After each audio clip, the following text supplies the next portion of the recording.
We should be live if everything worked okay. Go ahead and do cams this time. I don't know. We'll see. Oh shit, we got a second camera up in this bitch. Zelda trading cards. Oh damn. Alright, let me see this thing here. We'll see. Oh shit, we got a second camera up in this bitch. Hey, why'd that thing? Zelda trading cards. Oh damn. Alright, let me see this thing here. We'll see. Look, there's a lamp in the background too. Oh shit, we got a second camera up in this bitch. Hey, why'd that thing? Zelda trading cards. Oh damn. Okay, I gotta turn the volume down here. Look, there's a lamp in the. Okay, I think we're good now. We are live. So what's going on, people? ActivesiN here, and I got some guests with me. We're back for Team Red Talks Nintendo, but two of the other members of Team Red have not showed up. So I found some worthy replacements, and that would be Mr. Nick and Mr. Retro. So why don't you guys introduce yourselves? Start with you, Nick. This is Nick from GamerNick Incorporated. I think I'm filling in for Kuuppon. Is that what I'm doing here? Yes. No, she's here by actually too busy could make it. So we're gonna do this Team Red. This is we're gonna do this not Den of Sin. We're gonna be Team Red talks tonight. All right. Happy to have you here, and Mr. Retro. What's up, YouTube? Retro Bro here. Pretty excited about the Switch, and we've heard some interesting things, so we're going to share with you what we think is going to be worthwhile, as well as some surprising rumors that may get you hyped. I'm especially hyped, so I hope you guys will be too. Oh, damn. Okay, so I thought we would kind of just give an overview of what we think of the Switch, what we're excited about, because we are, like 9 days away from the full reveal. So we're getting pretty close. So the Switch, are you guys excited for the Switch? Is this something that when you hear about the Switch, when you saw that trailer and what Nintendo is potentially offering us this time around, were you guys excited? You like what you see? When we start with we'll start with you, Retro, because we know you here are the guy who never had the Wii U or had it for a very short amount of time. So do you like what you see so far from the Switch? Oh, absolutely. There were a couple of things that really triggered me with the Wii U, like literally triggered me, which is why I got rid of it after 2 weeks. Like, I like the fact that with the Switch, you'll actually be able to choose how you want to play, so they're not forcing you to use, like, say, the gamepad or anything like that for the games. Like, you should always give the customer options, especially if they spend the money. So I like that as the biggest thing. The other thing I like is I've been hearing that a lot of third parties are happy with what they see, and they feel a little bit more comfortable with the infrastructure of the Switch, because that's pretty important. Because if they don't like it, we won't get third party support. On top of that, if it's easier for other developers to make for, then it's not just AAA games, but we can get some more decent indie games too, because a lot of them lately have been really good, and it's worthwhile if they get them. Like, I think it'd be cool to play something like Paladins on the go sometime. It could be a possibility. Okay, that's true. That's very true. Indie games have been surprisingly good this generation. Even what is he? The president or the head of Sony, Yoshida? He said you guys should try indies this gen. He was right. They have been very good this generation. Well, why don't we go over to you, Mr. Nick? What are your general thoughts of the Switch? It looks interesting, although I really don't think anybody's gonna do any of the shit they showed in the commercial. I mean, you're not gonna go play basketball with your friends and then get beaten and then challenge them to a game of switch ball? Yeah, no, that's just not gonna happen. I mean, let's face it, most of us are gonna just have that thing sitting next to our TV, like in the dock station, like all the time. However, though, I am kind of interested in the fact that it's if you can play the same game, like say if I'm at work, I can just take it with me, and like if I'm like really into a game, I can take my lunch break to sit there and play for like an hour before I go back to work. So that's a plus right there. So I'd be looking forward to that, where I can just like take the same game with me to work or whatever. Mm-hmm. I don't have to worry about like, oh, I want to play this game, but I have to wait till I get home. Oh no, I don't. It's right fucking here. So that looks interesting. Like I said, I hope it works out pretty well with that. I want it to do well enough and stuff like that. So we'll see. I am hopeful, but I'm still going to be very cautiously optimistic about this whole thing. Oh damn! Like I said, there's a lot of hype during the Wii U at first, and look what happened. That died quickly after its launch. That's true. Know, it might be a little different this time. That's true, but there are differences because a lot of developers, well, some were excited about the Wii U, some were not. Like Bethesda, for example, they're the perfect example. Bethesda wanted nothing to do with the Wii U. Everybody knows that they were laughing about the Wii U, essentially. Pop this over here. But with the Switch, they're pretty excited. They even said something like the Switch was the best demo they've ever seen at E3. That's very encouraging. I'm on the hype train for the Switch. I'm there. I'm not having it. I'm 100% on board with the Switch. I like what I saw with the trailer. Their marketing's on point this time around. The concept is very simple to understand. God damn, this fucking phone. Sorry, just give me a sec. The concept is very simple to understand, unlike the Wii U, which was a little trickier message to get across to people. But with the Switch, you saw the one commercial and you understand it. Just like with the Wii, when you saw people using the little motion controls, you got it right away, instantly. They have that again with the Switch. I like the idea of being able to take these games on the go with you, and you can still use the normal Pro Controller with the tablet outside if you want to, if you don't want to use the Joy-Cons. Or you can just have it on your dock, plugged into your TV, and use it like a regular controller and pretend this thing even is a tablet, which most of the time mine will be like, and then the off chance I'll take it outside or to an airport or something like that. Or, again, you want to play some basketball with your buddies and then challenge them to switch ball. I think that's pretty cool. I think they are onto something. But I do think only Nintendo could pull something like this off because they have so much experience in handhelds. Maybe Sony as well, but I think Nintendo especially because they're very good at handhelds. They have a lot of handheld experience type games, and that'll transition really well. And I like that they've merged their divisions. The handheld division and the console division are working together to make Switch games. So it's very unlikely that we'll have droughts this time around because they're not splitting the games among multiple devices. That's what had me really excited when we heard that news. There's a lot of good stuff coming from the Switch. So I guess we'll talk about some of the rumors. Some of the stuff that kind of freaked people out. I guess we'll start with the power thing.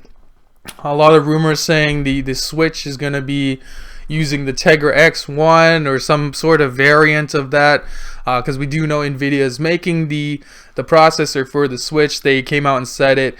They also said the Switch is very easy to port games to. The head of the CEO of NVIDIA said this himself.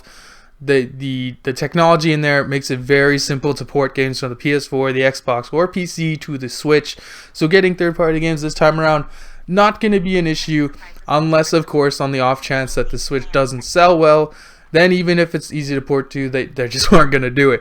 But if the Switch sells well, which it seems like it's going to with all the high praise it's getting and all the excitement for it that people have, like this is the Switch reveal trailer is the number one most watched video on Nintendo's YouTube within a matter of days. So there's a lot of excitement for this, and I understand YouTube views don't equal sales, but like, god damn, that is a lot of people who are at least interested in this thing, and a lot of people who actually know what it is, unlike with their last console. So I'm pretty excited. But what do you guys think about this Tegra X1 stuff? They're going around saying it's like one titty flop of power, and people are up in arms. They're scared because it's weaker than the PS4. But what do you think about this, Nick? I have no fucking idea what any of that means, and neither do most of the people who are freaking out about it either. But the titty flops. Like, I don't know.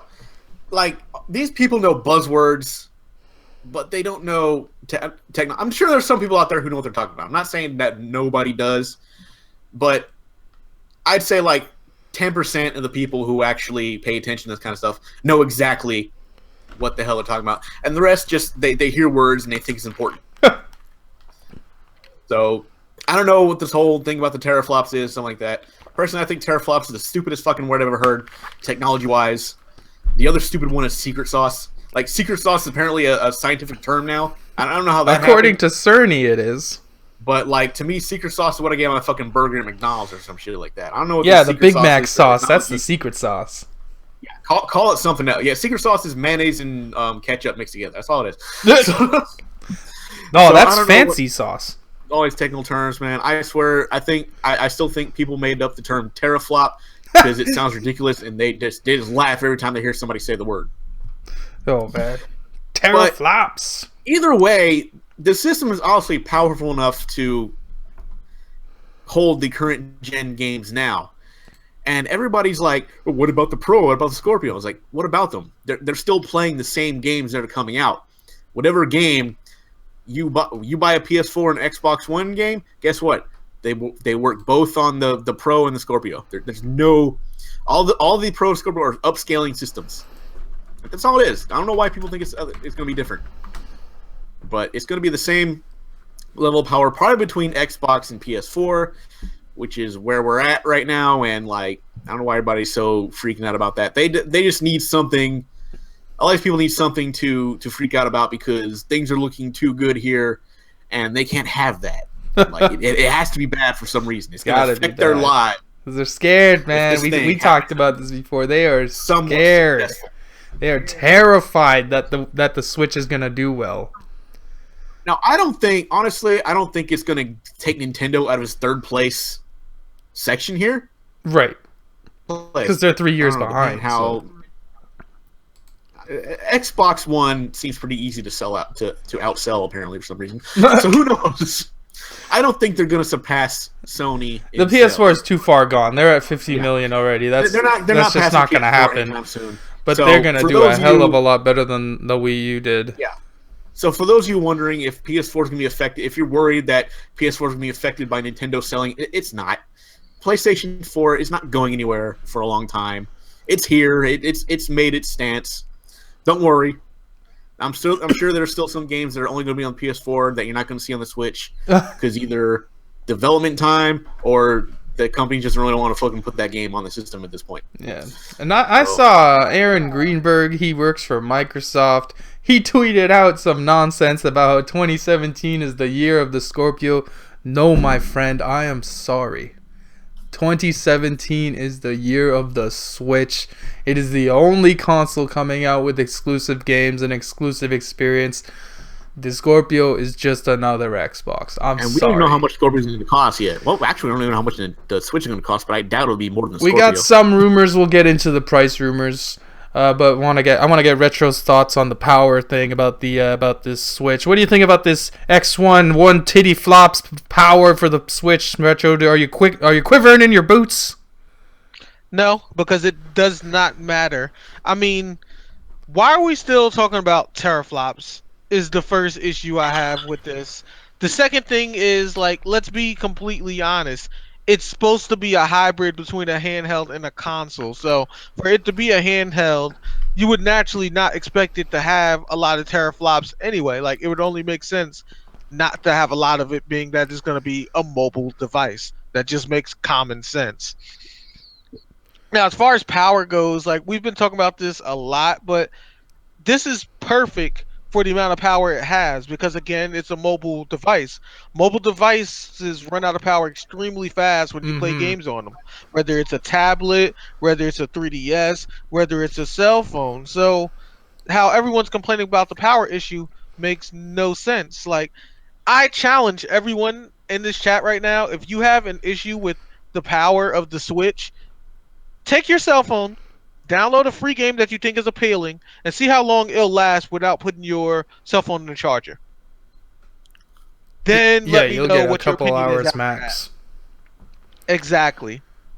And if it's Pokemon Go, it's going to be less than a couple of hours. You're going to have to buy a battery pack. Pokemon Go, I had to go buy a external charging pack just for that game. Exactly. After you walk 2 miles with that thing, you're out of power. Like, it's absurd. That thing was the biggest battery drain. Exactly.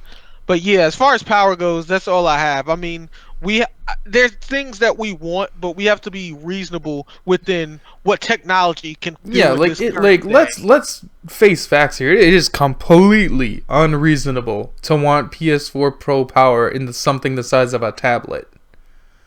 That's ridiculous. Unless you're willing to spend like $2,000. and have like a 1-hour battery life. Like the people that are complaining about the power don't seem to understand that this thing is meant to be taken on the go as well as being a home console. So I just don't understand. And more than the power itself, what matters is the architecture. And this time around, Nintendo got the architecture right, because it's more similar to the x86 architecture, which is used on the PS4, Xbox One, and the PC. It's some custom, I think it's ARM or something, but it's, again, easy to port to, confirmed by the NVIDIA CEO, and he would know they made the device. So architecture matters more, and being able to run current engines. The Switch is confirmed to run Unreal Engine 4, it can run Unity 5, it can run Vulkan, it can run OpenGL 4.5 and OpenGL, I think it's ES. These are all current generation things. Again, something that the Wii U was not able to do when it came out. It couldn't run the current engines, so it got left behind. The Switch doesn't have these issues. So when it comes to power, as long as it's in the same realm of the Xbox One and can still run all the engines, and it's easy to port to, which again, confirmed by the NVIDIA CEO, is not a problem. Would it be nice to have Scorpio power in the size of a tablet? Yeah, obviously. But again, it'd be like $2,000 and you get 1 hour of battery. It's completely unreasonable. You would get the screen that says Nintendo Switch, and then when it's supposed to go to the main hub where you see all the games, the internet connections and stuff, it would turn off. Exactly. Who wants that? that would be too funny. But what was I wanting to talk about next? Battery life, I guess. From the rumors we've heard, we're looking at about 3 hours battery life, and it is a non-removable battery, which for me, I thought that was just implied, because it's a tablet. I've never seen a tablet with a battery you can remove, because tablet batteries are massive. I don't think you would carry one of those around anyways. But 3 hour battery life is what we're looking at, supposedly. What do you guys think about this? To me, doesn't matter, because mine's going to be docked most of the time anyways. But Retro, you are the resident 3DS fanatic here, so you were going to be the one using this thing on the go more than any of us. So what do you think about the supposed 3 hours of battery life? 3 hours is very reasonable, because think of it this way. If you're driving, you're not going to be able to play it till you get to where you're going to be, which means you're going to be near some charging station anyway. If you take the bus or a cab like me, then you will be playing until you get to where you're going to go, but chances are you're not going to go anywhere that's going to take longer than 3 hours to get there. Maybe an hour, 2 hours tops. So you'll always have enough time between that traveling to get to somewhere where you can charge it. And I think that's worthwhile. Like, if you're going out with some friends and you had your cell phone right now, how long would it take you to get to like a bar or the nearest restaurant and then just use the charger there? So it's the same concept. I don't see why people are making it such a big deal. Like they act like they're not gonna have it put on a charger. I mean, y'all play your consoles right now and you keep it plugged in. And for those of you that have PCs like I do, you play with it unplugged, and then when the battery gets low, plug it back in. I doubt it. Yeah, that's true. Nick, your thoughts? 3 hour battery life? Does it affect you? Do you think it's enough? Do you think they messed up on this? Richard pretty much covered it. I mean, like, when you think about it, first of all, like, almost every place has a freaking charging station now. Yeah. Like, you go to a freaking McDonald's, they probably got charging stations for you. It's not a problem anymore. Like, there are plenty of places to go where you can plug in and charge. And for the most part, like, where are you exactly going to take this thing that more than 3 hours, that you need more than 3 hours? I don't know. But also, as far as the not removable battery thing people are getting mad about, a lot of tablets don't have a removable battery. I've never seen one that does. And I know some people might say, well, cell phones have a removable battery. Yes, cell phones have a removable battery. But have you ever tried to replace that battery? It's a pain in the fucking ass. Like, I've had like phones where the battery is like crap, and I'm sitting there like, do you guys know where I can buy a replacement battery? Like, no. Well, you gotta keep in mind too, like the cell phone battery, Like, try to give us something for scale example here. A cell phone battery can be something like this big, maybe even smaller for some phones, and like a laptop battery would be like this. You want to carry something like this around? Like, that's crazy. Like, to me, it makes sense that it's non-removable. I have an iPhone. You can't take the battery out of this. Right. Well, you can, but it's same thing with my Nexus. You can't take the battery out of these ones. It's a basically has to get the battery out of here. To some extent, it surprises and amazes me how confused people are about technology. Like, not saying I expect everyone to be wizards, because I'm definitely not, but I mean, like, technology has been out so long and so integral to our everyday lives that there's just some basic things I feel like everyone should know. Like, I feel like these are questions we should still had back in the 90s when we first started getting this stuff, but right, we're like way too far in the 2000s to not know how power works on your cell phone or tablet. Well, Retro, we're still living in a time where people don't know you can plug your PC into a TV. You right. You right. But yeah, like or that you can use controllers, or that you can just plug your Xbox controller in. It's a crazy world, right? Who would have thought? Microsoft products working with other Microsoft products, magic. But as far as the battery goes, the 3 hours, maybe it's not enough for some people, but the Switch supports this thing here. I don't know if I can zoom in there. USB Type-C. This is a new charging port. The cable, damn it. The cable looks a little different. My phone supports it, so I know how good Type-C is. You can see there it's more of a cylinder than the normal USB. So you can plug it in this way or this way. It makes no difference. It just goes in. But the advantage of Type-C is it supports something called quick charging. And my phone can charge from 0% up to 85% within 15 minutes. That is something that quick charging offers you. And I think Samsung has their own version of quick charging. They can get up to 100% within, I think it's 15 or 20 minutes on some of their newer phones. So quick charging it's amazing. So the battery life, as far as I'm concerned, doesn't even matter at this point. Something very cool. But what's up? We talked about the battery. One more thing I want to bring up. Yeah.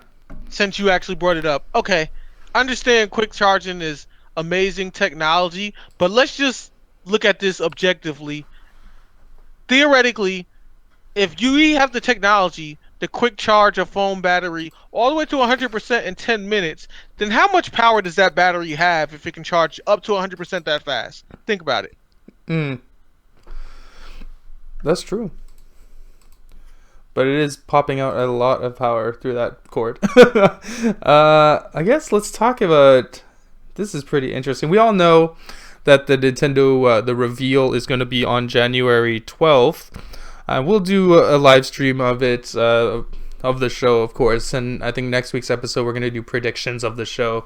So we'll leave that for next week. But a rumor came out today, and it's a pretty good one, actually. GameStop, everyone's favorite game store in America, is opening up pre-orders for the Nintendo Switch on January 13, the day after the Switch reveal. So I personally suggest you guys go out and get a pre-order for the Switch. I think you're gonna need to. Latest rumors from Nintendo as far as stock for the Switch: 2 million units worldwide. 1 million allocated for North America. That's for you guys in the States, and for me up in Canada. There's only 1 million for us over here, and then 1 million for the other side of the world. There's not going to be a lot of Switches at launch. So, and we all just witnessed what happened with the NES Classic from Nintendo. They short-stocked every damn store. So I highly suggest, I know pre-ordering's bad, don't pre-order, blah, blah, blah, but in this case, I think you should pre-order this device. What do you guys think about this opening up the Switch to pre-orders? Do you think you guys should do it, or are you guys just gonna take your chances? Some RKO, some grandmas in line to get that shit on day one. What do you think, Retro? Oh, I'm definitely pre-ordering this. Like with the Wii, I was extremely hesitant, and when everybody else was excited, I didn't feel excited about the Wii U like everyone else, which is why I waited so late. But I have a completely different feeling about how the Switch is. Like, I feel like even if it fails and people don't like it, I'm gonna like it. And in this case, that's all that matters. Like, this is perfect for me. It's like the level of gaming that I wanted the 3DS to evolve to, and they finally did it. So I'm content with that. Okay. And Niklaus? Huh. I'm hoping they offer pre-orders on Amazon. So Amazon pre-orders games. I don't see why they wouldn't do a console. Will. You can actually go on Amazon.com right now and get notifications, and they'll email you when their pre-orders are available. I might actually do that. I mean, I even have Amazon Prime, so yeah, I got Prime as well. Actually, I've heard if you're a Prime member, you get priority on pre-orders for stuff. You do. Amazon. Prime members get priority on a lot of stuff. Tip for my fellow Canadian friends out there. Some EV game stores are already taking advantage of pre-orders with a generic SKU. I did mine like 2 weeks ago. So I should be okay. So for my fellow Canadian friends, run down to EB Games and see if your store does pre-orders. But to my American friends here, it looks like January the 13th will be the earliest that you can get yours done. Let's see what else has happened with the Switch. We talked about the power. We talked about the battery. Let's talk about a game that actually got confirmed for the Switch today. This was a former PS4 exclusive title called Rime. I'll play the trailer for you guys so you guys can see it here. So grab your popcorn, grab your snacks. So this is Rime. It's coming out to the Switch, the PS4, the Xbox One, and PC, I think in March. It is an indie title. It looks similar to Zelda in a lot of ways. I think it looks pretty dope. This is one of the games on the PS4 that I thought was gonna look that looked really good, and now it's coming to everything else, so that's a good thing. And let's just watch this beautiful trailer.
There you go. So that's Rime. Looks pretty cool, I think. Got a Zelda kind of Last Guardian vibe to it. Looks pretty interesting, I thought, anyways.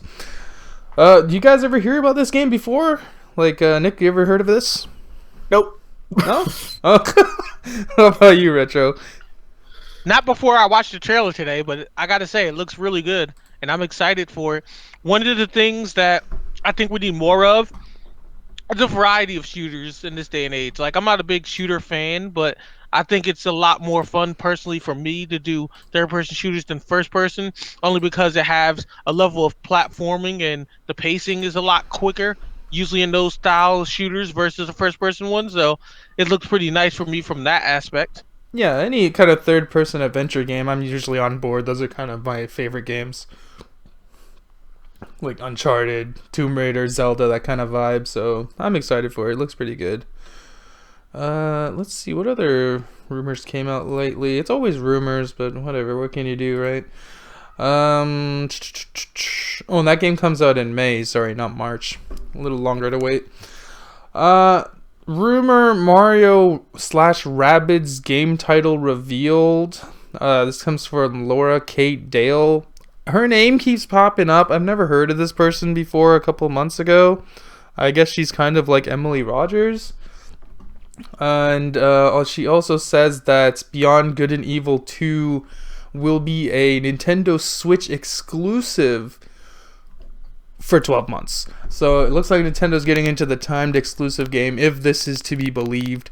It says here, Beyond Good and Evil 2 codename is called Odyssey. It will be an exclusive to the Switch for 12 months only for retail and digital versions. After 12 months, it will come out digitally for PS4, Xbox One, and PC. The Beyond Good and Evil 2 Odyssey teaser is done. It will be shown most likely at the Nintendo January 12th event. And the Rayman Legends Switch port is being announced during January 12th event. Really? They're going to port over Rayman Legends? And Rabbids Kingdom Battle apparently is the name of that Mario / Rabbids RPG game. And that may be getting pushed to September. There's a lot of information there. Have you guys ever played Beyond Good and Evil? I never played that game before. Nick? Neither have I. No, never played it. Because I know Zen has. Zen's always raving about that game. So I think I'll have to play it before the second one comes out. Or I know people are waiting for the sequel for like fucking years, though. Yeah, it's one of those like Last Guardian situations where it's been a while. But it looks like Nintendo scooped it up at least for a year. So that's good. They need stuff like this. About it a lot. I was saying it's funny because one of my friends, like in the neighborhood, has been talking about that game a lot. He's been really excited. Well, let's see if he's still excited once he finds out it's on the Switch. but yeah, actually, it looks like Nintendo. Fan. Oh, there you go. Then he'll be ecstatic. He had a Wii U and a Wii. Oh, so he'll actually enjoy this console. But yeah, there you go. Nintendo getting into the timed exclusive game. I think it's, while I'm not a huge fan of timed exclusives, I'm a big fan of Nintendo getting third-party exclusives. While I think they should have scooped it up and made it a full-time exclusive, at least this is something. It's a step in the right direction. Because again, personally, I don't think multiplats are going to do well on the Switch. Just historically, multiplats don't do well with Nintendo. But exclusive third-party games do. So if there are more of those they can get, the better. That'd be amazing.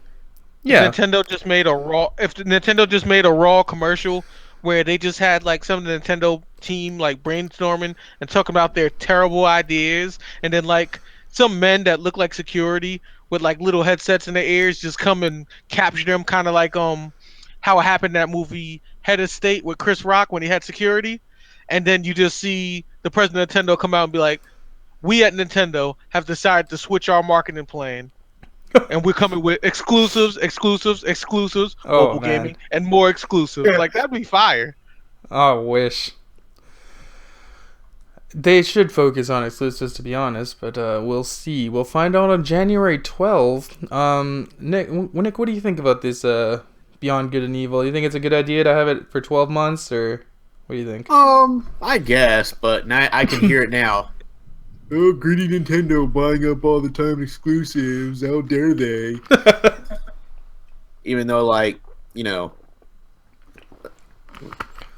Let's see. Well, to be fair, Sony has been doing that all generation, along with Microsoft. Fans bitched about Xbox doing that last gen, and now PS4 is doing it. They're like, well, yeah, that's right. And it's our turn now, bitches. Now it's the other way around. It's like, oh, how dare they? They stupid Nintendo, buying shit and stuff. It's true. They be saying stupid stuff on Facebook, like, well, that's what happened when them boys be out the stable. Woo! Like, really? Yeah, you guys are just gonna be like, you know, they're gonna suddenly it's a dark practice again, and how dare they? And F you, Nintendo. Nintendo's desperate now. They're buying up they're doing time exclusives. I'm like, well, actually, I'm glad they're desperate though. They are desperate though. Yeah, I prefer them being desperate, because you know what desperation does to a company like Nintendo? It wakes their ass up and makes them try. Here's the funny thing, though. I like how the logic of the gaming community is that Nintendo's desperate. It's like, as far as consoles go in gamers' eyes, they're absolutely in last place. There's no disputing that. However, from a financial standpoint, they're in first place. Yeah, it's just It's like they lose, but they keep winning money. So are they really losing, or like? Yeah, you it's like the last year. Did Nintendo have a bad year? No, they had a bad system, but they did not have a bad year. Right. Exactly. Yeah, because they Like, had there's a their difference, and cell people phone forget games, they that. had their 3DS games. Like they still did well. It's like, well, they're just keeping afloat for a 3DS. Is like, well, maybe for now, but soon that's not going to be the case. Because they have shoes now. There's fucking Nintendo shoes out there. There's They got movies on the way. They have a theme park on the way. Spot Universal Studios. Yeah. It's like Sony is really the Golden State Warriors. They've had a good season all year and then lost in the playoffs. Oh damn. So it's like Sony right now, all they got is PlayStation. If PlayStation dives, Sony's gone. People don't understand that. People don't get that. Like Microsoft, they could lose the Xbox and they'll still be around. They're not going anywhere soon. They have Microsoft is poised to be the first $1 trillion company. $1 trillion. Yeah. That is disgusting. They trying to triple that. That's why they're going to PC gaming. Yeah. Don't tell the other Xbox fans. Because apparently, like Microsoft is buying LinkedIn. So with projections of that over the next, I think by 2025, they're supposed to be reaching $1 trillion, and they're going to be first company ever to do it. That's actually brilliant when you think about it, because like I know this isn't gamer related, but we have to talk about this for a moment. Okay, for those of you that don't know, LinkedIn is a professional social media site. So it's not like Facebook, it's not like Twitter. It's about talking about jobs, meeting with people you know from school or that you know from previous jobs, and connecting with them to try to get better jobs. So every business literally uses Microsoft. They don't use Apple like the young kids do. They use Microsoft Office for all their programs and businesses and companies. So what Microsoft can do now is they can make incentives, like instead of using the free version of LinkedIn, convince people to buy the monthly memberships now, and even cut companies deals towards getting Microsoft Office if they do that now. They just changed the game with that purchase. Microsoft may have got a lot of things wrong with the Xbox, but Microsoft is a $1 billion company for a reason. And they own the computer division. Like 99% of all computers used in business is from Microsoft, from Windows.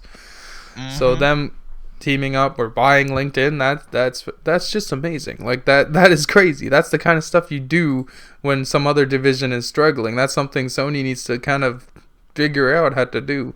Because we all know what happened to Sony. Like, their TVs don't sell no more. The computers sold so poorly. They sold off the division. Their cell phone division's so poor, they're going to get rid of that too. Like, all they have left is PlayStation. Then you look at Nintendo. They used to be just video games. Now they're expanding. They're doing movies. They're doing TV shows. They're doing theme parks. They're doing shoes. They're finally letting their IPs go to different places. And that's going to help them. More pillars, more money. Which in the end, money comes back, more games. I just picture Yoshida in a couple of years and that defeated pose that Silver Surfer was in that Sega Genesis game when he died. The one when he's all hunched over on one knee. Let's look at this here. I'm gonna show you guys the Switch marketing. Let me see. Let me find one here. Where the hell did it go? This stupid thing. Okay, I guess we'll use this one. So this is, put that up here. This is the marketing for the Switch inside a GameStop store. Very simple marketing. You have the Switch here with the picture we've seen a million times at this point. They're holding the Switch about to, either they're popping it into the device or they're taking it out, I'm not quite sure. And there's Zelda in the background. It says Nintendo Switch, March 2017. Then on the bottom, hey, you can also play it on the go. Very simple. Play, trade, save. I think that's from GameStop. That has nothing to do with Nintendo. But the marketing is very simple this time around.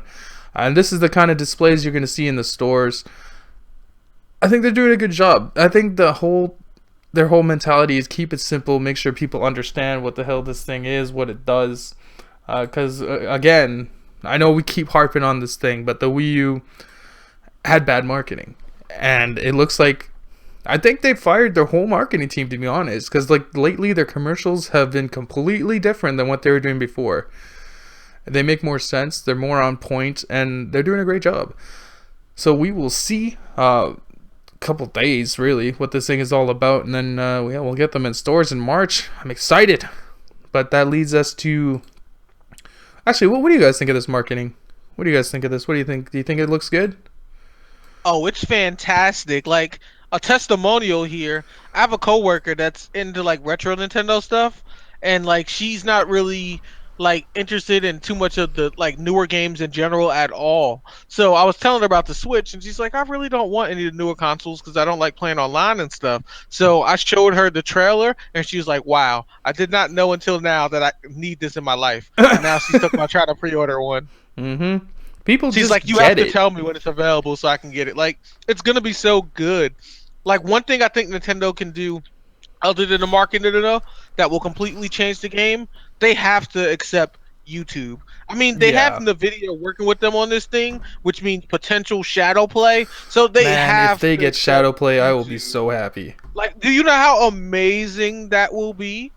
Not only would it be Nintendo showing they want change by accepting more of what the gaming community likes, but it will be the first console and first handheld that Nintendo ever had that allows you to stream all in 1 year. Like, that's huge for them.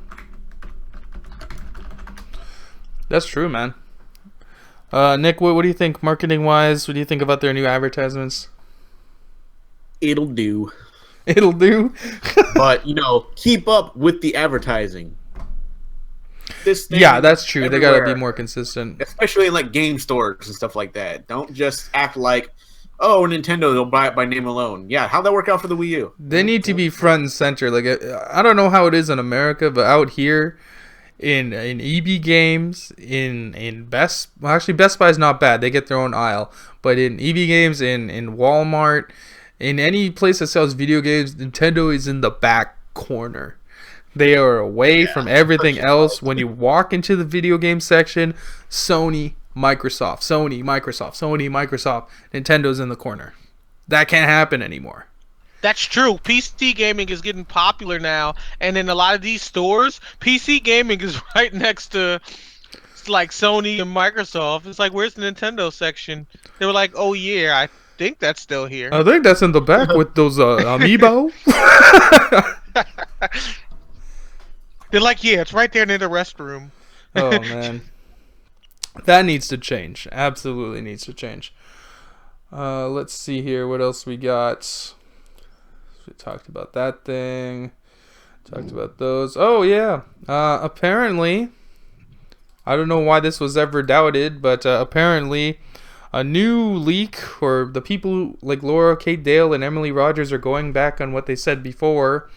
And now they're saying Breath of the Wild will be a launch title and won't be coming out in June or whatever the hell they were saying last week.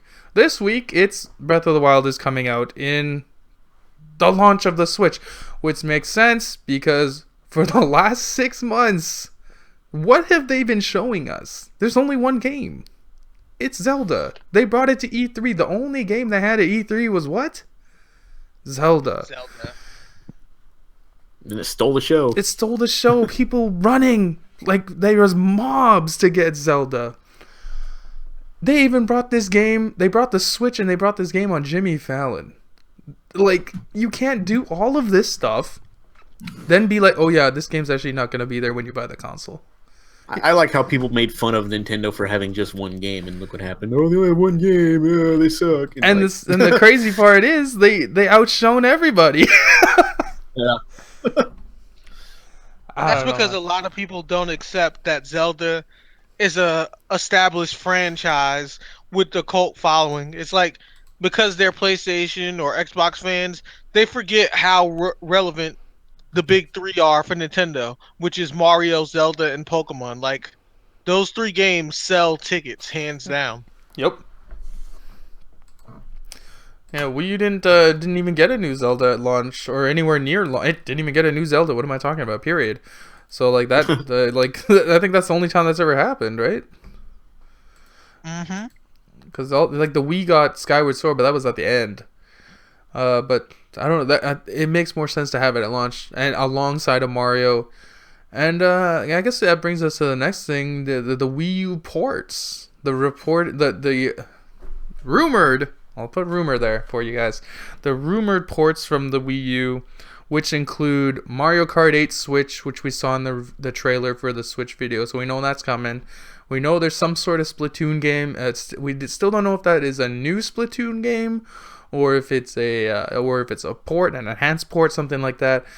Smash Brothers. I think there was one more. Was it Xenoblade? Xenoblade Chronicles X supposedly is getting ported, not by Monolith. It's going to be by another team. So that's like the 3 major online games and then Xenoblade. Do you think the enhanced ports are a good idea, or do you think Nintendo should just have new games at launch? We'll start with Nick. I think if they want these games to sell this time, then yeah, you know, I'm telling you, these are going to be like the complete editions of these games. Yeah, you know, like how when you bought you know how they do it, they get the game of the year complete edition like a year later. That's what this is. You're gonna get Smash Brothers for the Wii U, but all the characters are gonna be there this time. You don't have to like DLC them or anything like that. They're all just gonna be there in like one complete disc. Because we actually know with Mario Kart they were working on another season of Mario Kart DLC that just never came out. Yeah, I think what this Mario Kart is going to be is like what they were intending to put on the Wii U version, but plans fell through. Yeah. Xenoblade Chronicles X, while I would not buy it, I would recommend that they do port it because it's a game that people should play. That's, as far as I'm concerned, one of the top 5 games on the Wii U. And it's definitely like a game that deserves a second chance. Like I said, I probably won't buy it because I played it on the Wii U. I don't see a reason to go through all that again. But if you were wanting to play a game but didn't want to buy a Wii U but you're interested in Switch, I would say definitely pick it up and give it a try because it's a pretty decent game. It wasn't as good as the first one, but it held its own. It's a solid game. I enjoyed it a lot. I put 300 hours into that game. It's like I would want Bayonetta to be on the Switch, but when I think about it, I think that was the other one. Bayonetta was one of those. It's going to be weird playing that in public. Like just think about that game for a moment. Well, I think with Bayonetta, it's just be part 3. Just move forward. Yeah. Yeah, that'd be reasonable. Okay. Even if they released it on the Switch, it's probably going to sell the same amount as it did on the Wii U. You think so? Just the same people again? Yeah. I don't think it'll be that a different was the number. other one. Mario Maker was another one. Which I guess that makes sense. Mario Maker was very popular. I don't know how they do Mario Maker on this though, because you need the tablet. It is a tablet though. Mm-hmm. This one, I don't know. That might be a bit of. We'll see. We'll see. Whatever. I think it's a good idea, to be honest, because we're looking at 14 million people bought a Wii U, and there's we don't even know if the Switch is gonna be a touchscreen or not, though. Man, that thing's a tablet. There's no way it's not a touchscreen. Come on. No, but they didn't. Well, all tablets are pretty much touchscreen, though. Yeah, exactly. So that thing's gonna be a touchscreen. 3DS is touchscreen. Yeah, Nintendo just doesn't want to talk about it because when you hear touchscreen, you think of the Wii U gamepad. So I think they want to make things clear before they start talking about the stuff that will remind you of the Wii U. But I think it's a good idea because again, 14, 15, if around there, million people bought a Wii U. There's 60 million 3DS owners. That's a huge gap of Nintendo fans who haven't played these games. Mario Kart 8, best-selling game on the Wii U. 15 million install base, 8 million copies of Mario Kart 8. That's more than half the damn install base. But again, 60 million 3DSs. Let's say 40 to 50, maybe around 50, because there's a lot of people that buy multiple 3DSs. So let's just assume there's 50 million 3DS owners, okay? That's a huge difference from the amount of Nintendo fans that bought a Wii U. So a lot of these people, it's going to be new games. And you get the new content in there. Smash Brothers has $50 worth of DLC. So if they put all of that into one disc and just charge you the normal price, that's not bad. And then Mario Kart, you get the new tracks, the new characters, and then Splatoon, it clearly had new costumes, new hairstyles, and that was a new level too. Might have even been a new game, we don't know.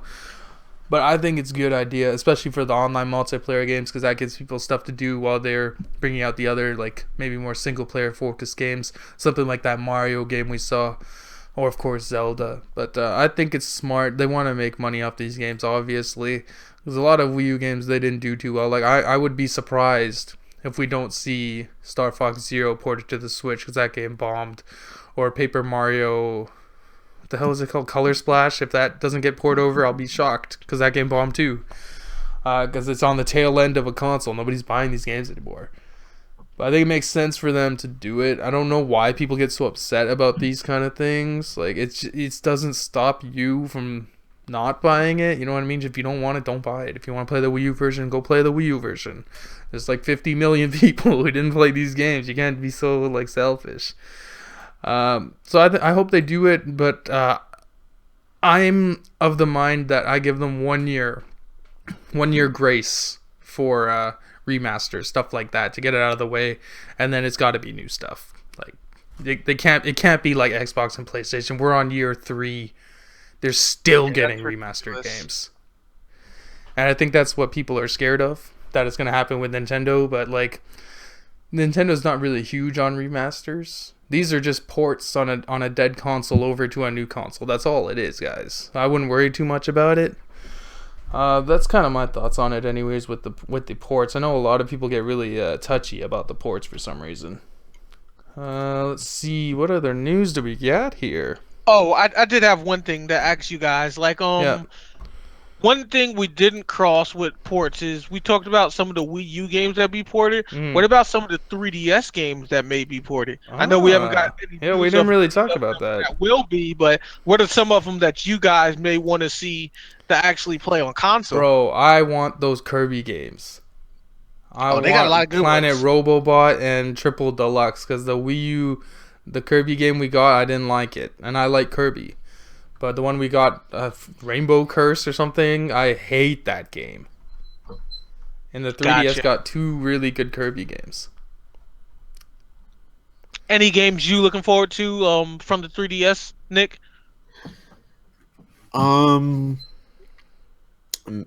Maybe A Link Between Worlds. Try bringing that over. Yeah. That would be cool. That's like the last actual Zelda game. I'm not counting that Triforce Heroes thing. Get the fuck out of that shit. That's a spin-off game, yeah. Last true Zelda game so far until the new one comes out. So I think that would be a good one to bring over. Oh, Unreal. I think Unreal came out and said there's a lot of Unreal Engine 4 games coming to the Switch. Like Epic Games said so. That's good.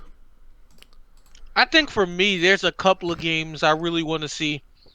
Phoenix Wright, I think, would actually be really cool to see on the big screen because it already plays out like an anime / like soap opera, so I think that works out pretty good.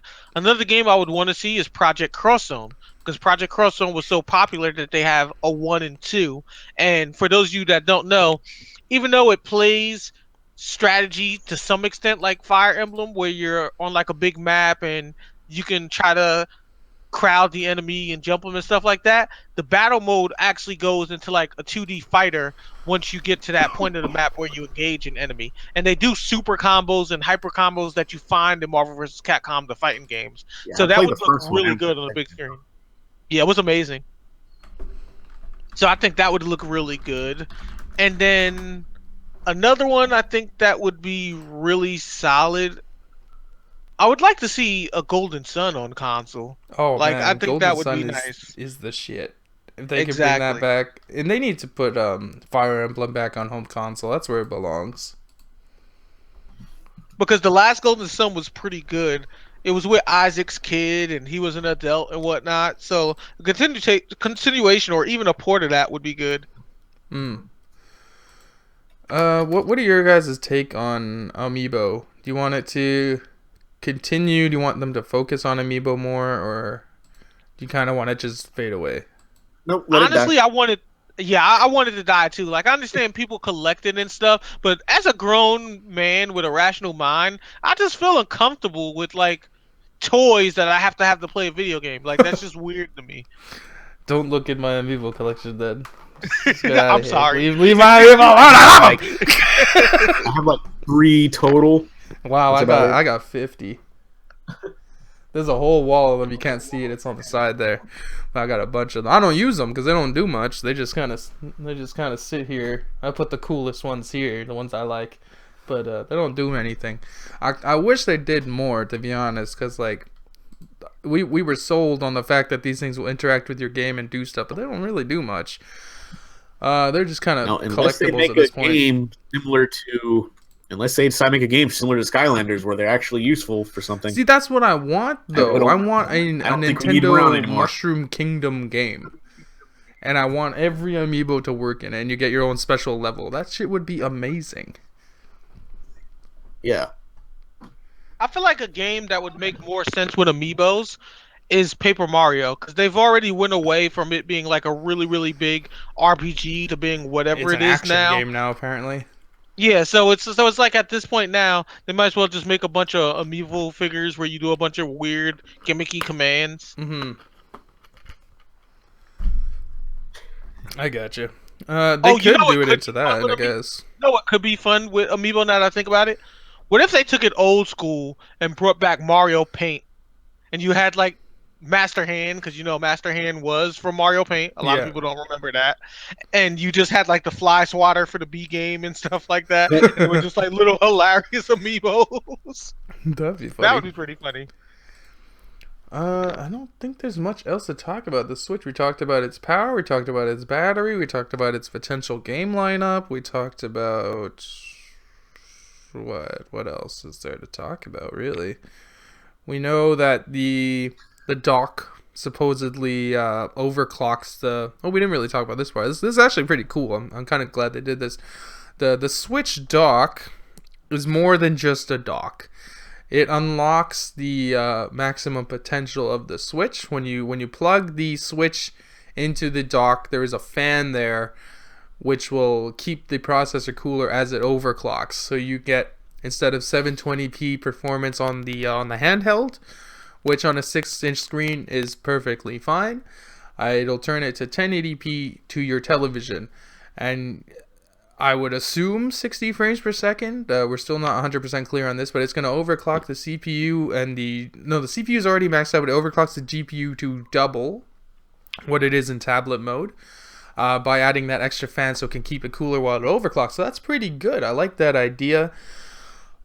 Oh, there is one thing that I'm a little concerned about when it comes to the Switch, and that there is no form of Ethernet. It seems to be a Wi-Fi only device, which obviously makes sense in the tablet mode because you can't really run a LAN into a tablet while you're walking around. But I was hoping there'd be a Ethernet port in the dock. That doesn't seem to be the case. It seems to be a Wi-Fi only device, so we'll have to see how that holds up. Crap. Yeah, that's kind of a little worried about that part, but we'll see. So internet for games still bad confirmed?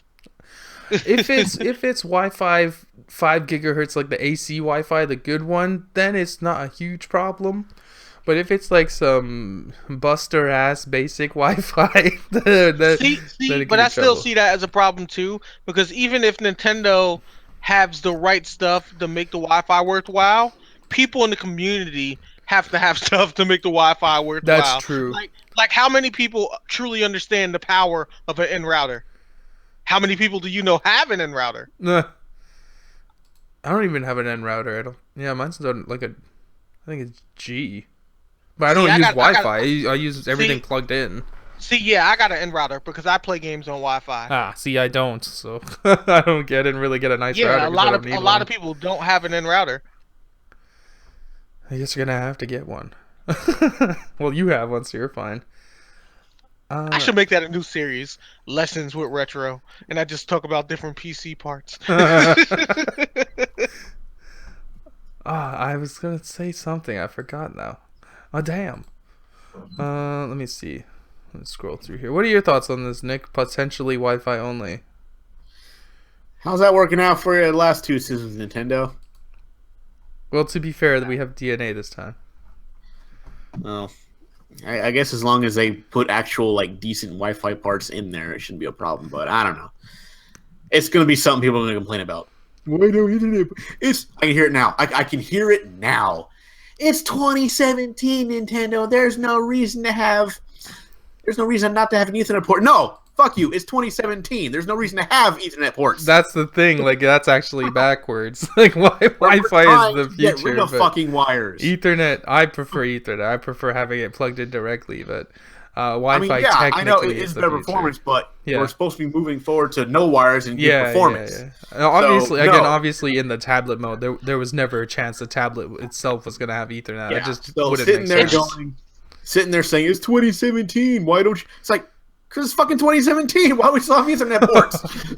It's true. If they made a router stronger than N, because N is amazing right now, and just called it Z, and it like did double the performance, I wouldn't complain. In fact, I would buy it tomorrow. We need a better overall internet structure in America completely. Absolutely. But, see, that's the thing, though. We're trying to go forward, and I'm sorry, but as good as Ethernet ports are, that's a step backwards.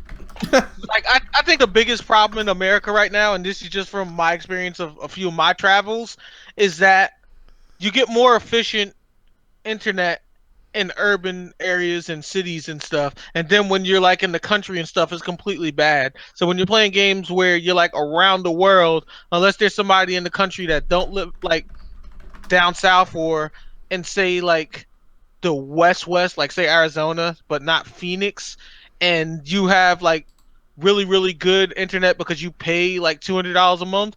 Other than that, a lot of them have really bad internet. And because you play around the world with everybody, that's going to affect you big time. Right.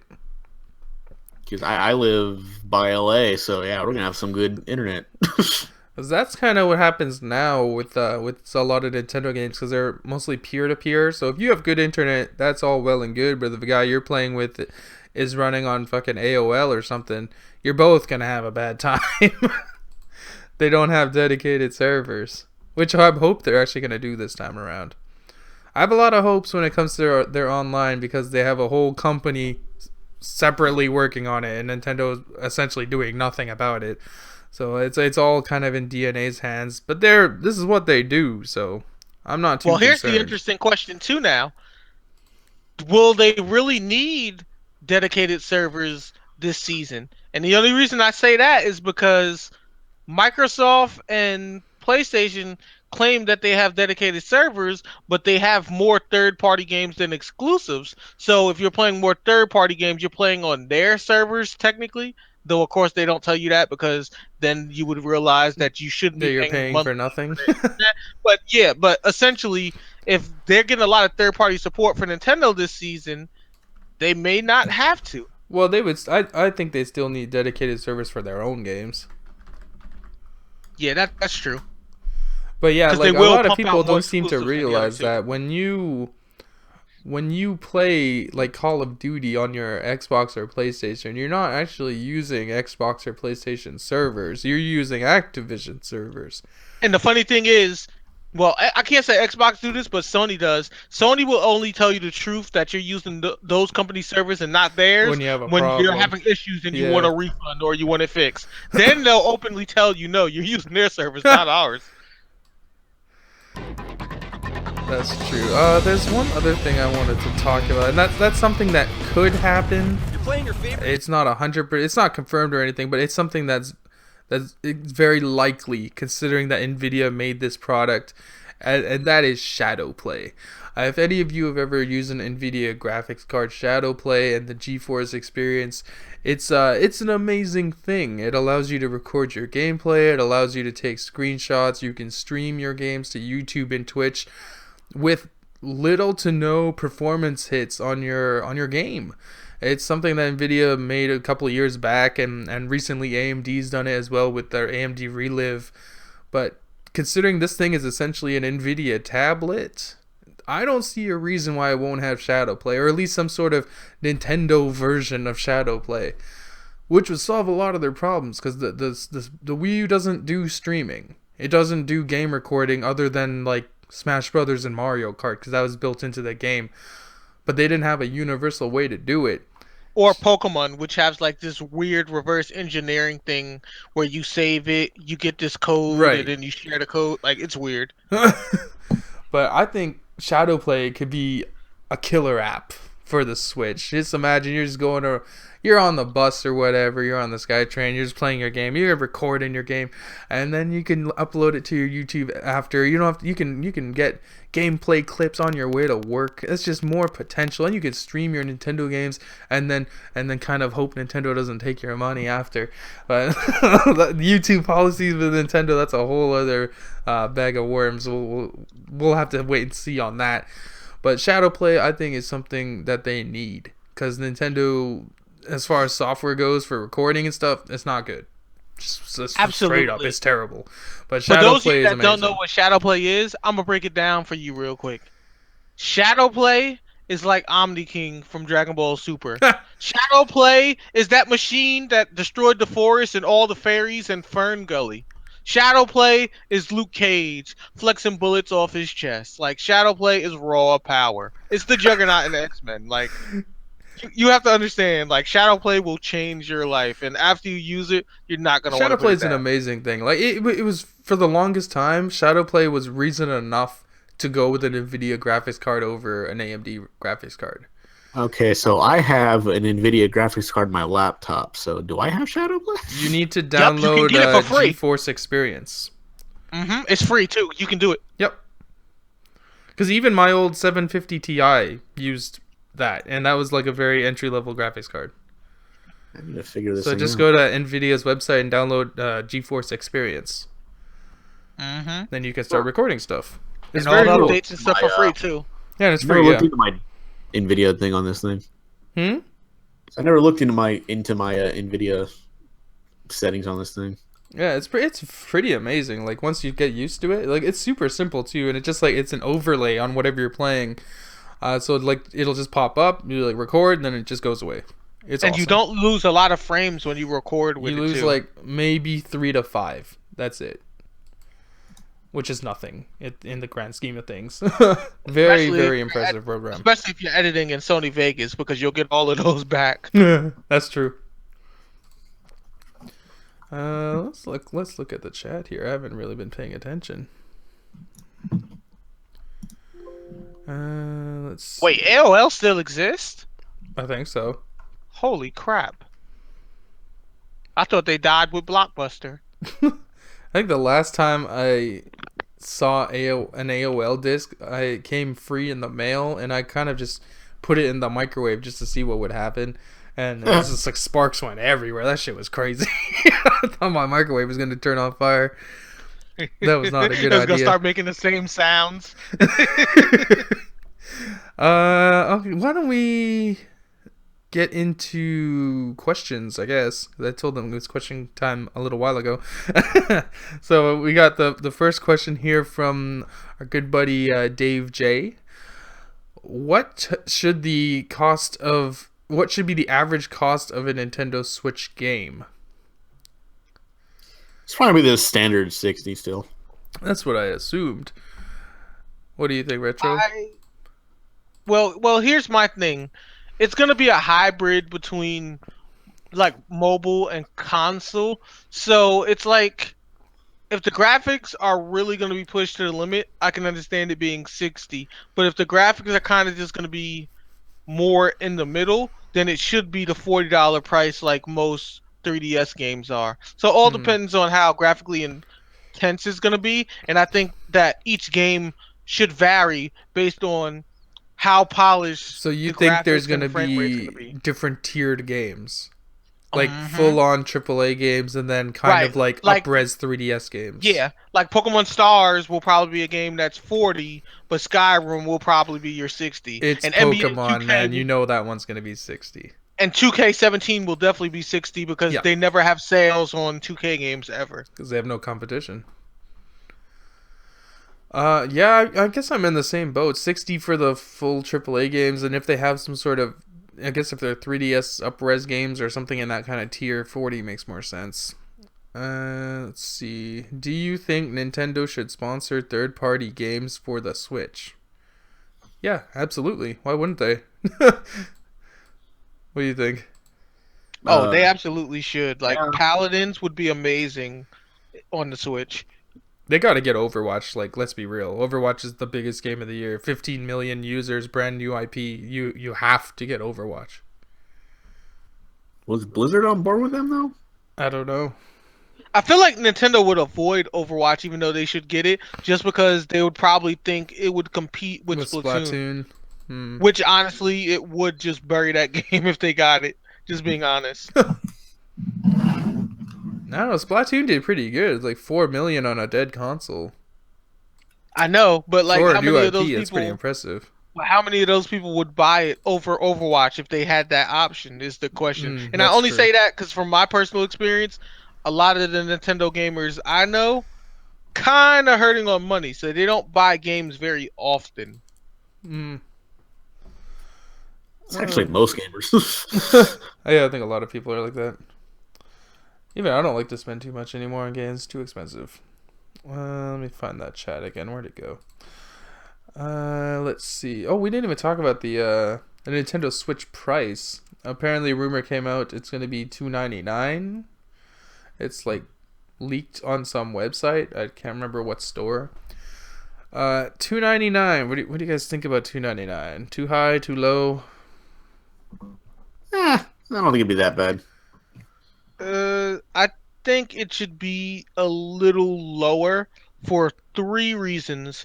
Reason 1, the Wii U and the Wii put bad taste in people's mouths. So no one wants to spend too much money on Nintendo until they feel Nintendo is giving them a worthwhile product. Number 2, we already know based on the infrastructure of what's going to be inside the Switch that price-wise, it probably shouldn't be $300. Because if I remember correctly, you said they're going to have Tegra 1, right? Apparently.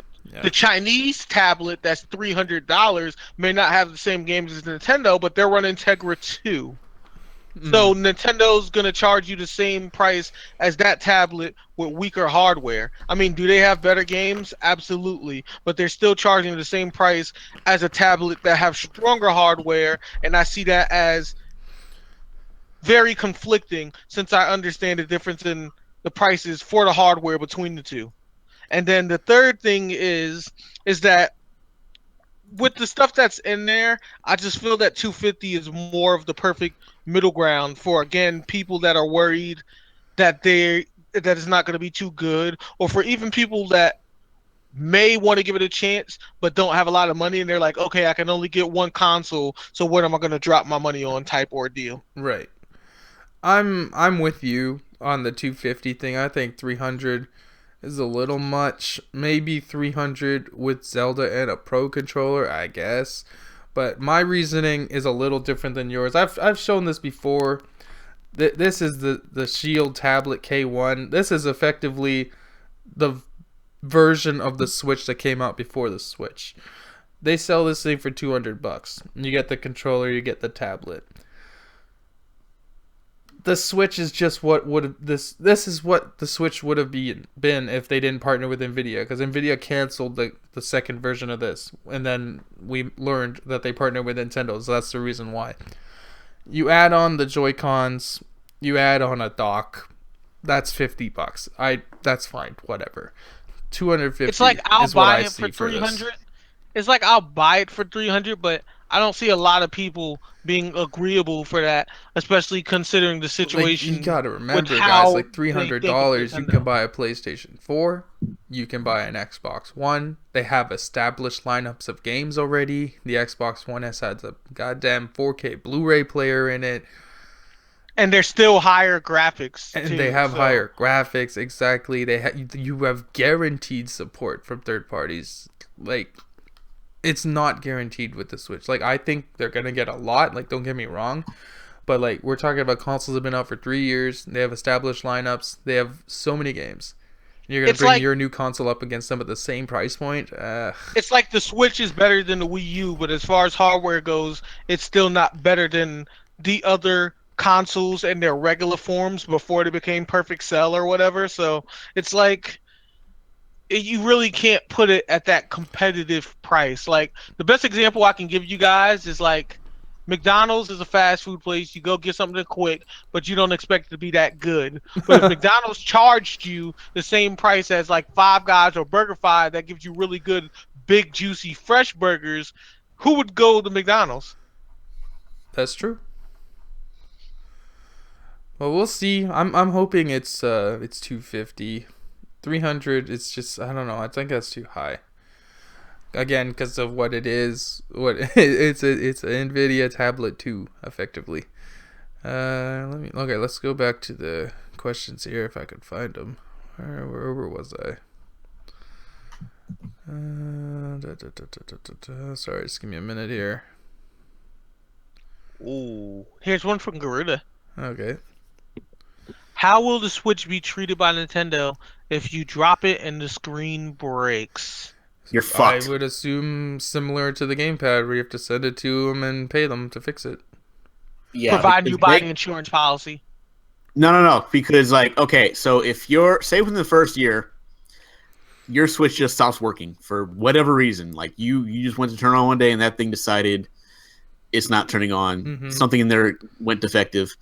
You can get it replaced, and you can get it replaced for free. Yeah, because without insurance, every has even without a 1-year warranty. That's fantastic. Because it's like that for Sony. It's like that for Sony, Microsoft. You know, within the first year, you have the 1-year warranty. Yeah, as long as it's not physical damage. Yeah, gotcha. That's what I was going to say. But if you drop it, now Nintendo will fix it for you. But they'll charge you. You pay because that's it's not like, your fault. $80 to fix a gamepad they screen? They consider it your fault, and they will fix it, but it will cost you. Yeah. You have to pay for the shipping there and back, and you got to pay for the repair. Now, here's the thing about... Here's the thing about, you go to stores now, and they offer you, like, an extended warranty or whatever. You pay them that, but what happens with that is like, Nintendo doesn't replace the product. The insurance you bought will give you the money to buy a new one. Yeah. So you're not going to get your actual your actual product back. You're going to get a replacement. So better than refurbished. Yep. Nintendo has some kind of, like, I don't want to say cloud service, but something where you can save your data, and if you for whatever reason have to get a new Switch, you can just buy it and then transfer transfer your account. Yeah, it's the same thing like Sony and Microsoft. When you sign in with your account, all your games pop up. Like they gotta have something like that this time. You do that with my Nintendo Network ID. Yeah, that was the whole reason they did the new Nintendo ID. So if you drop it, they'll fix it and replace it, but it's going to cost you. It's not going to be a free service. What Nintendo characters do you want to see in Mario Kart 8.5? We got King Boo. I'm happy. I think we saw Dry Bones. He's good. You know what? I honestly want Mario Kart to evolve into Nintendo Kart. I want more Nintendo Universe characters in there. I want my Kirby in there because we saw him in the trailer. I want a story mode in Mario Kart, just like Diddy Kong Racing had. You're just gonna get Smash Brothers with cars this time. Yeah, like Smash Kart. Like that's what it's eventually gonna turn into because they already put Link in there, so it's happening. That'd be awesome. I want Drumstick from Diddy Kong Racing to come back. He was so fast. I want Star Fox, and I want him to have an R-Wing cart. That'll be amazing. You're gonna get Nintendo Tennis. Instead of Mario Tennis, it's going to be Nintendo Tennis. You're going to get all the Nintendo characters playing tennis. It's better. It's just better That would be amazing. You do a tag team of Bowser and why does it only have to be Mushroom Kingdom people? Why can't it be everybody? You fill up the roster. Morrow's an inclusive bastard. Let's see. Any good HD TVs below 1,000? Trying to get the best experience while playing Breath of the Wild. I heard Vizio, if you don't want to spend too much, Vizio is the brand to go with. So you get a lot of features and good quality for lower price. Don't buy a 4K TV for Switch because you're going to be disappointed. The Switch isn't going to be 4K. I'd like to make a response for the Dave J. He said Mario Kart should be Mario Kart with a few guests, not Smash Kart. But in Japan, it's been Smash Kart for years. And for any of you that still have arcades around you, such as Dave & Buster's, you'll see that the Mario Kart has Pac-Man and Tamagotchi as playable characters. Yeah, So. I was gonna say like What? Pac-Man and Mario Kart Arcade. That's awesome. I got pissed though because like I was in Vegas and I found the Mario Kart arcade machine, and first of all, it cost me a fucking $1. And then after I was done with it, like with the 3 laps, it's like, "Do you want to continue playing?" Got me an extra $1. I was like, "Yeah, fuck you," and I walked off. Wow. All I know is that Dave & Buster's, it's almost impossible to play that Mario Kart game because everyone is on it. Kids, adults, like you have to stalk that machine And you can't just even dive pick to your it. character. It's like random. You have to like hit the button at the right time and hope you get the character you want. This is an interesting one. Again from Dave J. Does the potential lack of an Ethernet port show that Nintendo is still not accepting online gaming? Well, we kind of answered this earlier. It's hard to tell because they hired a whole company to fix their online. So like, how can you not think they're taking online seriously this time? It's like you guys have to remember Nintendo is an old company. So they have a hard time embracing new ideas. So they're trying the best they can, but they're going to kind of put their foot into the shallow part of the water. They're not going to swim just yet. This is true. Like I said earlier, we should be trying to move away from Ethernet ports and wires. I think in their eyes, it's more innovative to just use Wi-Fi because there's less wires. That's what I think. Cheaper. And there's one less thing they got to put in, so it's cheaper. That too. Not to mention they do things based on Japanese culture, and Japan has a lot of hotspots for their mobile games. Japan has like They're the best years ahead of us. internet structure in the world, and they don't know we don't have that here. They also have the best McDonald's in the world. The teriyaki burger will change your life. Just saying. Yeah, it's like they think, oh, our internet is great, so the world's internet must be great. No, that's not true at all, Nintendo. You know what's really funny about Japan, though? Yeah. They have like the greatest speeds for internet, but they don't embrace internet culture, if that makes any sense. Yeah, no, I get it, but they think, oh, we have all this great internet. Maybe they do too. It's like, no, they must, right? They must. Let's see here. Should Nintendo use Unreal Engine 4 on their games from now on? I would like that. Yeah, we've seen those trailers from that guy who does it himself, and those games look gorgeous.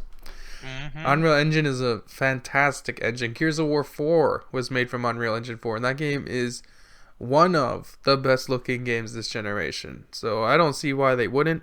But Nintendo does like to build their own engines from the ground up, so chances are they won't. But if they were to use Unreal Engine, I wouldn't be mad. What do you guys think? I imagine what Bayonetta 3 would look like in Unreal Engine 4. Oh, jeez. That would be very nice. Too realistic. Maybe that might be. Oh shit! Real Gamers here. What's up, Real? I didn't see you, buddy. We were trashing Sega earlier because they suck. What up, Nate? Do you think we need couch co-op and online multiplayer? That's from EJ. Good question, EJ. Yes, we need both. You can't just have one. Because you'll always want that experience of your friend coming over and playing games with you. That was one of the biggest letdowns for me for Halo 5. Because like every Halo, my friend comes over, we play co-op and beat the campaign. Halo 5 took that away from me. Gears of War 4 has it, which I'm happy they have it. But not enough games do. Because online multiplayer is taking over.